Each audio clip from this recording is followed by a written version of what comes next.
ఒక పాత డీజీపీ గారు ఉన్నాడు చంద్రబాబు నాయుడు గారు ఉన్నప్పుడు. ఈ రెడ్ బుక్ వాళ్ళ చేతిలో పట్టుకుని దాని ఫోటోస్టాట్లు తీసి రెడ్ బుక్ జిరాక్స్ కాపీలు తీసి ఆ పాత డీజీపీ పాత ఐజీ ఇద్దరు కలిసి ఆ పుస్తకంలో రెడ్ బుక్లో రోజు బట్టి పడుతూ సాయంత్రానికి ఆ రెడ్ బుక్ రాసిన అతనికేమో పాఠాలు అప్పచెప్పి ఇవాళ సరే ఈ చాప్టర్ బాగానే అప్పచెప్పారు, మీరు ఈ పేజీ బాగానే అప్పచెప్పారు, రేపు చదువుకురండి అంటే మళ్ళీ హోంవర్క్ ఇస్తే హోంవర్క్ రాసుకుని మళ్ళీ చదువుకు వస్తారు. పోలీస్ వ్యవస్థ మొత్తం ట్రాన్స్ఫర్ల దగ్గర నుంచి సస్పెన్షన్ల దగ్గర నుంచి ఎవరిని సస్పెండ్ చేయాలి, ఎవరిని విఆర్కు తీసుకురావాలి, ఎవరిని పోస్టింగ్లు ఇవ్వాలి, ఎమ్మెల్యేకి సంబంధం లేదు, ఎస్పీకి సంబంధం లేదు, డిఐజీకి సంబంధం లేదు, మినిస్టర్లకు సంబంధం లేదు, హోమ్ మినిస్టర్కి సంబంధం లేదు.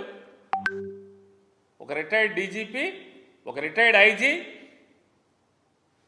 రెడ్ బుక్, ఈ ముగ్గురు కలిసి ఈ రాష్ట్రంలో ఉన్నటువంటి పోలీస్ వ్యవస్థను నడిపే పరిస్థితులు ఇవాళ మనం చూస్తున్నాం.